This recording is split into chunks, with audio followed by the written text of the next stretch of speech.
Dans un pays avec près d'1,4 milliard de personnes, la question de la gestion des déchets est toujours un sujet qui va susciter la controverse. La Chine est maintenant à la recherche de moyens de non seulement disposer des ordures d'une manière sûre et efficace, mais aussi de les utiliser au profit d'autres secteurs de l'économie. Et une des possibilités pour y arriver, la Chine brûle des déchets pour générer de l'énergie électrique. Reportage. Désespérée de traiter ces montagnes de déchets, la Chine construit de nouvelles usines d'incinération conçues pour se fondre dans son environnement et, en même temps, éviter les dommages à l'environnement. Et l'usine de Wujiang est l'une d'entre elles.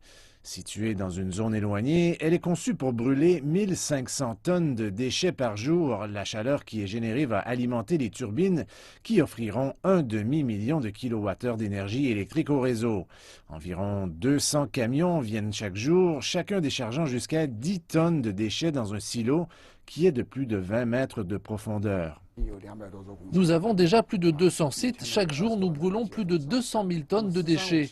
Au cours de la période du 13e plan quinquennal, conformément aux règles nationales, la quantité totale que nous brûlerons et la vitesse à laquelle nous allons construire de nouvelles usines va doubler. Ces données sont déjà disponibles.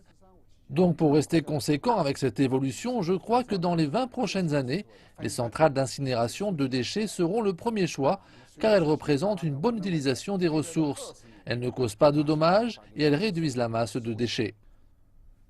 Le gouvernement vise à incinérer plus de 500 000 tonnes de déchets par jour d'ici 2020 contre 200 000 tonnes en 2014. Certaines villes devront brûler jusqu'à 60% de leurs déchets, mais ils ont également l'obligation de s'assurer que leurs sites d'enfouissement ne prennent pas d'expansion.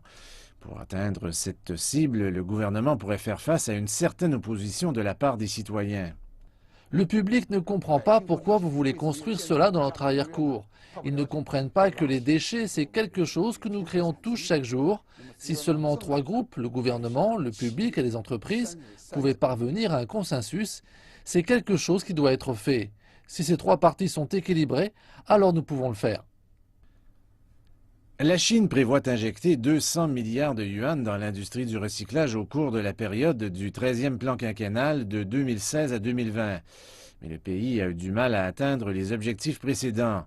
L'an dernier, il était loin d'atteindre les 300 000 tonnes de capacité d'incinération.